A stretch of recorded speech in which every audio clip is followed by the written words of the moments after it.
póngale cuidado para que usted no se deje engañar más, amigo. Si usted no es bautizado en el nombre de Jesucristo, usted se va para el infierno. De una vez lo digo.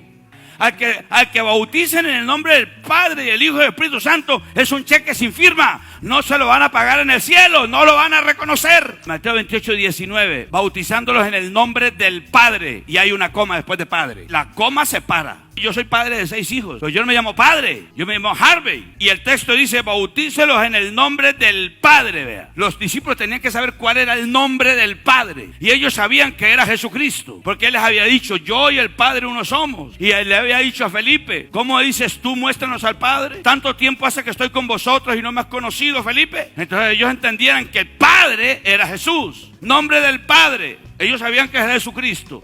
Y del Hijo, yo soy hijo de mi madre, de mi padre, pero yo no me llamo hijo, yo me llamo Harvey. O sea que hijo no es un nombre. Y la orden era, bautícenles en el nombre del Hijo. No era repetir hijo como un loro. Tenían que saber el nombre del Hijo, Jesucristo. Y del Espíritu Santo. Ellos sabían que el nombre del Espíritu Santo es Jesucristo. Jesús dijo en Juan capítulo 5, he venido en nombre de mi Padre. Ellos sabían cuál era el nombre del Padre, Jesucristo. Sabían cuál era el nombre del Hijo por obviedad, Jesucristo. Y sabían cuál era el nombre del Espíritu Santo, Jesucristo. No era repetir como un loro, Padre, Hijo y Espíritu Santo, porque era firmar un cheque. Por ejemplo, firma el cheque, ¿cuánto le debo? 20 millones, entonces le firmo, pastor de la iglesia, ¿se lo pagan? No se lo pagan. La única forma es que yo ponga Harvey Bermúdez Ángel, mi nombre propio, ahí sí se lo pagan.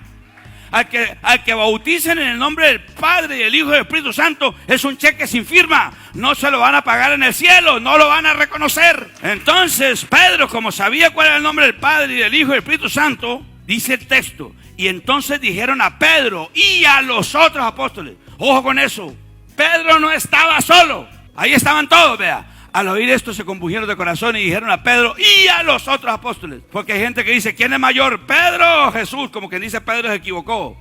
No, señor, Pedro no se equivocó. Ahí estaban los otros que lo hubieran corregido. Pedro, ¿qué estás diciendo? No, se quedaron callados porque ellos sabían también cuál es el nombre del Padre, del Hijo y del Espíritu Santo. Entonces Pedro, como sabía cuál era el nombre, cuál era la verdadera orden, dijo, arrepentíos y bautícese cada uno de vosotros en el nombre de Jesucristo. Les aplicó el nombre personal de Dios, que es Jesús. Pedro dice, bautizo en el nombre de Jesucristo. Perfecto. ¿Por qué? Porque Cristo significa el Mesías, el ungido, lo que Israel estaba esperando. Y Jesús es el Salvador. Lo que le quiere decir la palabra de Jesucristo es que Jesús es el mismo Mesías. Y que el Mesías es el mismo Salvador. Y que el mismo Salvador, Oseas 13:4, la orden de Dios era, mas yo soy Jehová tu Dios desde la tierra de Egipto. No conocerás pues otro Dios fuera de mí, ni otro Salvador sino a mí. Porque la vida de la carne en la sangre está, dice. Y dice el Señor, y yo os la he dado para hacer expiación sobre el altar por vuestras almas. Y la misma sangre hará expiación de la persona, dice el texto. Le pregunto, según el Antiguo Testamento, ¿en dónde está la vida? ¿En dónde? Correcto, en la sangre. Por eso dice la Biblia que Dios buscó y no había uno solo. Él le dijo a los ángeles, vengan, necesitamos librar al hombre de una vez por todas con un solo sacrificio. Ahí está Moisés, la sangre de Moisés no sirve. ¿Qué hacemos? Hay que derramar sangre inocente, sangre santa. Entonces los corderos menos, los machos cabríos menos, Moisés menos, David tampoco. Entonces la Biblia dice que Dios buscó entre los hombres. Entonces no había uno. Y los ángeles tocaron al Señor y le dijeron, Señor, le tocó hacer a usted esa vuelta. Le tocó a usted, Señor, porque nadie hay santo como tú. Entonces el Señor dijo, bueno, voy a hacer esa vuelta. Y le dijeron los ángeles, ¿y cómo lo vas a hacer? Tú eres espíritu. Y tú mismo le inspiraste a tus profetas que sin derramamiento no hay remisión de pecados. Y dijo el Señor, yo la voy a derramar. ¿Cómo? ¿Y cómo te vas a derramar? Si tú eres el que llena los cielos y la tierra, tú no tienes sangre ni huesos. Entonces el Señor dijo, tío, tranquilo, mi palabra, mi logos, mi palabra, lo que yo digo se hace. ¿Y cómo la vas a hacer? Yo con mi palabra, la palabra misma. Yo voy a decir mi palabra y voy a hacer ovular a una mujer. ¿Qué? Sí, Señor. Sin ella tener coito, siendo virgen, mi palabra. En el principio era el verbo, y el verbo era con Dios, y el verbo era Dios. La palabra. ¿Y cómo? Y aquel verbo fue hecho carne y habitó entre nosotros. Entonces Dios hizo un milagro. A esa palabra que Él envió al vientre de María le iban a llamar hijo.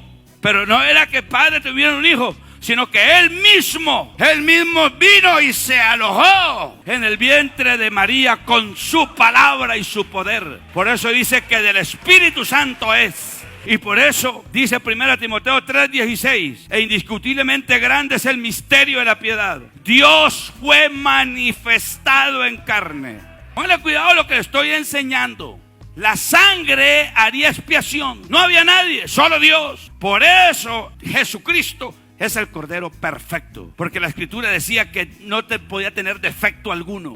Ni magullado, ni con añublo. No, Jesucristo es el perfecto. Juan 1:29, Juan vio a Jesús y declaró lo siguiente, porque Dios te lo reveló. He aquí el Cordero de Dios que quita el pecado del mundo. Juan 1:29. Ahora, ¿qué pasaba? El sacerdote aplicaba sangre por el hisopo. Y ahora el Nuevo Testamento declara otra cosa, diferente a Levítico 17:11. El Nuevo Testamento no dice que la vida está en la carne o en la sangre. No lo dice. El Nuevo Testamento, después de la resurrección de Jesús, declara esto. Juan 20:31. Pero estas cosas se han escrito para que creáis que Jesús es el Cristo, el Hijo de Dios, y para que creyendo tengáis vida en su nombre. La vida ahora no estaba en la sangre.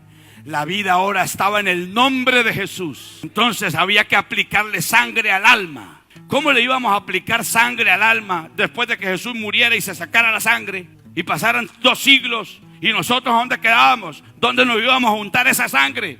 La única forma que se le aplica sangre de Jesús, sangre del Cordero a un ser humano para que sus pecados sean perdonados, la única forma es en el nombre de Jesús. Porque el nombre de Jesús es el nombre redentor de Dios. Cuando usted, amiga, amigo, nosotros los pastores lo ubicamos aquí, lo agarramos aquí a la nuca, tápese la nariz, venga, agárreme el brazo y lo zambullimos, lo sumergimos en agua, como dice la palabra, bautizándolos, sumergiéndolos, los sumergimos allá y decimos, en el nombre de Jesucristo.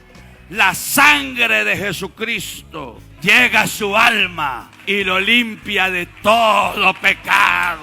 El diablo tiene que vernos rojos nosotros, rojos, teñidos de rojo, y Dios nos ve blanco. El nombre de Jesús. Por eso ellos bautizaron en el nombre de Jesús.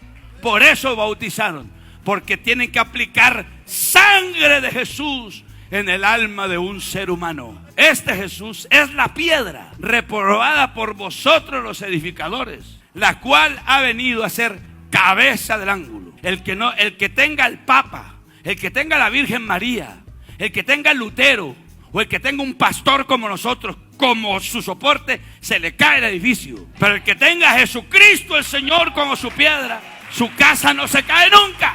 Y en ningún otro hay salvación. Porque no hay otro nombre bajo el cielo dado a los hombres en que podamos ser salvos. El diablo te engañó. Usted ingenuamente se fue a esas iglesias trinitarias o ha estado en la iglesia católica. Ingenuamente se ha dejado engañar.